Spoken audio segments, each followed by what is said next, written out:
നമസ്കാരം. വീണയുടെ ഓണം ജയിലിൽ തന്നെ. വീണ്ടും ഇഡി പൊക്കി.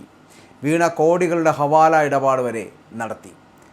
വീണ തൈക്കൊണ്ടി ഹവാല ഇടപാടുകളിലൂടെ അല്ലെങ്കിൽ ഹവാല ചാനലുകളിലൂടെ പണം കൈമാറിയിട്ടുണ്ട് എന്ന് ഇഡി കണ്ടെത്തിയിരിക്കുന്നു. പക്ഷേ ഇത് ആർക്ക് നൽകി, എന്തിനു നൽകി, എവിടെയാണ് നൽകിയതെന്ന് അടക്കമുള്ള കാര്യങ്ങൾ വലിയ പ്രാധാന്യത്തോടു കൂടി ഇഡി അന്വേഷിക്കുന്നുണ്ട്. അന്വേഷണം അത്രത്തോളം കടുപ്പിക്കുകയാണ് ഇഡി. പുതിയ തെളിവുകളുടെ അടിസ്ഥാനത്തിൽ പിണറായി പുത്രിയെ വീണ്ടും ചോദ്യം ചെയ്യേണ്ടി വരും. വീണയുടെ ഓണം ജയിലിലാകുമോ എന്ന ചോദ്യം ഉയരുകയാണ്. CMRL എക്സാലോജിക് സാമ്പത്തിക ഇടപാട് കേസിൽ മുൻ മുഖ്യമന്ത്രി പിണറായി വിജയൻ്റെ മകൾ വീണ തൈക്കണ്ടിക്കെതിരെ അന്വേഷണം എൻഫോഴ്സ്മെൻറ്റ് ഡയറക്ടറേറ്റ് കൂടുതൽ ശക്തമാക്കി. വിദേശത്തേക്ക് ഹവാല ചാനലുകൾ വഴി പണം കടത്തിയതിലും വിദേശ നാണ്യ വിനിമയ ചട്ടങ്ങളുടെ, അതായത് ഈ ഫെമ ചട്ടലംഘനം നടത്തിയിരിക്കുന്നു എന്നതിലും കേന്ദ്ര ഏജൻസി നടത്തുന്ന അന്വേഷണം നിർണായക ഘട്ടത്തിലേക്ക് കടന്നിരിക്കുന്നു. ഇതിൻ്റെ ഭാഗമായിട്ട് വരും ദിവസങ്ങളിൽ കൂടുതൽ കടുത്ത നടപടികളിലേക്ക് കടക്കാനാണ് ഇഡിയുടെ നീക്കം. വീണയുടെ വസതിയിൽ നിന്ന് പിടിച്ചെടുത്ത കയ്യെഴുത്ത് കണക്കുകളടങ്ങിയ ഡയറിയാണ് കേസിൽ വഴിത്തിരിവായത്. ഇതിൽ സൂചിപ്പിച്ചിരിക്കുന്ന വിവരങ്ങൾ പ്രകാരം ഏകദേശം 85 ലക്ഷത്തോളം രൂപ ദുബായിലേക്ക് അയച്ചതായി കണ്ടെത്തിക്കഴിഞ്ഞു. ഈ പണം കൃത്യമായി ഏത് ഹവാല ചാനൽ വഴിയാണ് കൈമാറിയത് എന്നും ഏത് വ്യക്തിയാണ് വിദേശത്ത് ഇത് ആർക്കാണ് ലഭിച്ചത് എന്നും കണ്ടെത്താനാണ് ഇഡി ഇപ്പോൾ ശ്രമിക്കുന്നത്. ദുബായ് കേന്ദ്രീകരിച്ചുള്ള സാമ്പത്തിക ഇടപാടുകളിലേക്കും ഇഡി അന്വേഷണം വ്യാപിപ്പിക്കുകയാണ്. വിദേശത്തേക്ക് പണം കടത്തിയതിന് പുറമെ അന്വേഷണ സംഘത്തിൻ്റെ കണ്ണുവെട്ടിച്ച് ആശയവിനിമയം നടത്താൻ വീണ വ്യാജ സിം കാർഡ് ഉപയോഗിച്ചു എന്ന കണ്ടെത്തൽ കേസിൻ്റെ ഗൗരവം കൂടുതൽ വർദ്ധിപ്പിക്കുകയാണ്. മറ്റൊരാളുടെ പേരിലെടുത്ത സിം കാർഡ് ഉപയോഗിച്ച് ഇൻ്റർനെറ്റ് കോളുകൾ വഴിയാണ് വീണ സന്ദേശങ്ങൾ കൈമാറിയത് എന്ന് ഇഡി വ്യക്തമാക്കുന്നു. സാമ്പത്തിക ക്രമക്കേടുകൾ മറച്ചുവെക്കുവാനും തെളിവുകൾ നശിപ്പിക്കാനുമാണ് ഈ രീതി ഉപയോഗിച്ചത് എന്നാണ് കേന്ദ്ര ഏജൻസികൾ ഇതുമായിട്ട് ബന്ധപ്പെട്ട് പരിശോധനകൾ നടത്തുന്നത്. ആ സിം കാർഡ് ഉടമ നന്ദുലാൽ എന്നുള്ള വ്യക്തിയാണ് എന്നും എന്തിനുപയോഗിച്ചെന്ന് തനിക്കറിയില്ല എന്ന് മൊഴി നൽകിയ വീണ ഉപയോഗിച്ച വ്യാജ സിം കാർഡിൻ്റെ യഥാർത്ഥ ഉടമയെ അന്വേഷണ സംഘം ഇതിനോടകം തന്നെ തിരിച്ചറിയുകയും ചെയ്തിട്ടുണ്ട്. അപ്പോൾ കോഴിക്കോട്ടെ ഡിവൈഎഫ്ഐയുടെ നേതാവും ഒപ്പം തന്നെ ഡെസ്റ്റിനേഷൻ മാനേജറുമായിരുന്ന നന്ദുലാലിൻ്റെ പേരിലാണ് ഈ കാർഡ് എടുത്തിരിക്കുന്നത് എന്ന് തിരിച്ചറിഞ്ഞു കഴിഞ്ഞു. 2024 മുതൽ നന്ദുലാലിൻ്റെ പേരിലുള്ള ഈ സിം കാർഡ് വീണ തുടർച്ചയായിട്ട് ഉപയോഗിച്ചു വരികയായിരുന്നുവെന്നാണ് ഇഡിയുടെ പരിശോധനയിൽ നിന്നും മനസ്സിലാക്കാൻ കഴിയുന്നത്. ഇവിടെ നന്ദുലാലിൻ്റെ പേരിൽ എടുത്ത സിം കാർഡ് നേരിട്ട് മൊബൈൽ ഫോണിൽ ഇടുന്നതിന് പകരം വൈഫൈ റൂട്ടറിലാണ് ഉപയോഗിച്ചിരുന്നത് എന്ന് കണ്ടെത്തിയിട്ടുണ്ട്. മാത്രമല്ല, ഈ റൂട്ടർ വഴി ഇൻ്റർനെറ്റ് അധിഷ്ഠിത കോളുകൾ ചെയ്യുവാനും ഹവാല ഇടപാടുകൾക്കുമുള്ള രഹസ്യ ആശയവിനിമയത്തിനുമാണ് ഇത് പ്രധാനമായിട്ടും ഉപയോഗിച്ചത് എന്നാണ് ഇഡി സംശയിക്കുന്നത്. അപ്പോൾ വൈഫൈ റൂട്ടർ ഉപയോഗിച്ചുള്ള ആശയവിനിമയം ആയതിനാൽ കോളുകൾ ട്രാക്ക് ചെയ്യുന്നത് എളുപ്പമല്ല എന്നും ഇതിന് കാരണമായി പറയപ്പെടുന്നുണ്ട്. അതേസമയം ഈ കേസിൽ നന്ദുലാൽ ഇഡിക്ക് നൽകിയ മൊഴി പുറത്തു വന്നത് വീണയ്ക്ക് കൂടുതൽ തിരിച്ചടിയാവുകയാണ്.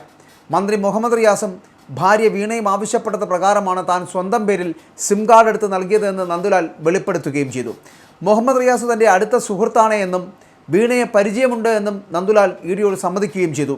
എന്നാൽ ഈ സിം കാർഡ് എന്താവശ്യത്തിനാണ് അവർ ഉപയോഗിച്ചതെന്ന് തനിക്ക് അറിയില്ല എന്നാണ് നന്ദുലാലിൻ്റെ നിലപാട്.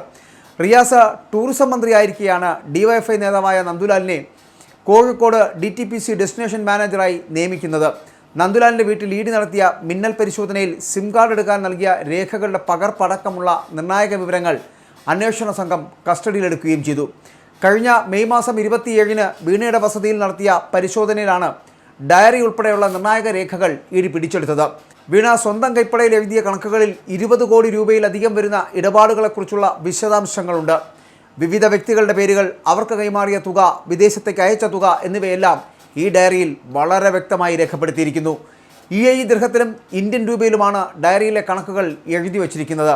ഇതനുസരിച്ച് ഏകദേശം 3.49 ലക്ഷം ദിർഹം, അതായത് 85 ലക്ഷം ഇന്ത്യൻ രൂപ, അത് ദുബായിലേക്ക് അയച്ചതായിട്ട് കാണിക്കുന്നുണ്ട്. വീണയ്ക്ക് അറിയപ്പെടുന്ന വരുമാന സ്രോതസ്സുകളെക്കാൾ വളരെ വലിയ തുകയാണ് ഇത് എന്ന് പറയപ്പെടുന്നുണ്ട്. മാത്രമല്ല, CMRL നിന്ന് അക്കൗണ്ട് വഴി ലഭിച്ച 2.78 കോടി രൂപയ്ക്ക് പുറമെയാണ് ഈ കോടികളുടെ ഇടപാടുകൾ നടന്നിട്ടുള്ളത് എന്ന് ഇഡി വിലയിരുത്തുകയാണ്. അതുകൊണ്ട് തന്നെയാണ് വീണയെ വീണ്ടും ചോദ്യം ചെയ്യപ്പെടേണ്ടി വരുന്നതും അതിന് നോട്ടീസ് നൽകാൻ ഇഡി ഇപ്പോൾ തയ്യാറായിരിക്കുന്നതും. ഇതിൻ്റെ ഭാഗമായിട്ട് കോഴിക്കോട്ട് മുൻ മന്ത്രിയായിട്ടുള്ള മുഹമ്മദ് റിയാസിൻ്റെ അടുത്ത സുഹൃത്തുക്കളുടെയും ബന്ധുക്കളുടെയും ഒക്കെ കേന്ദ്രങ്ങളിൽ ഇഡി വളരെ ശക്തമായുള്ള റെയ്ഡ് നടത്തിയിരുന്നു. 9 കേന്ദ്രങ്ങളിൽ നടത്തിയ പരിശോധനയിൽ നിരവധി ലാപ്ടോപ്പുകൾ, ഫോണുകൾ, ഡിജിറ്റൽ ഉപകരണങ്ങൾ എന്നിവ പിടിച്ചെടുക്കുകയും ചെയ്തു. വ്യാജ സിം കാർഡും ഹവാല പണമിടപാടുമായി ബന്ധപ്പെട്ട രേഖകളും ഈ റെയ്ഡുകളിലൂടെ ലഭിച്ചതായിട്ടുള്ള സൂചനകളും പുറത്തു വരുന്നുണ്ട്. റെയ്ഡിൽ ലഭിച്ച ഡിജിറ്റൽ തെളിവുകളുടെയും ഡയറിയിലെ കണക്കുകളുടെയും അടിസ്ഥാനത്തിൽ ബന്ധപ്പെട്ടവർക്ക് ഇ ഡി ഉടൻ തന്നെ സമൻസ് അയക്കുകയും ചെയ്യും. അനധികൃതമായിട്ട് സമ്പാദിച്ച പണത്തിൻ്റെ സ്രോതസ്സ് വെളിപ്പെടുത്തുവാൻ വീണയ്ക്ക് സാധിക്കാത്ത പക്ഷം കടുത്ത നിയമ നടപടികൾ നേരിടേണ്ടി വരും. വെളിപ്പെടുത്താത്ത സാമ്പത്തിക വിവരങ്ങളിൽ തൃപ്തികരമായിട്ടുള്ള മറുപടി നൽകാൻ വീണയ്ക്ക് ബാധ്യതയുണ്ട്.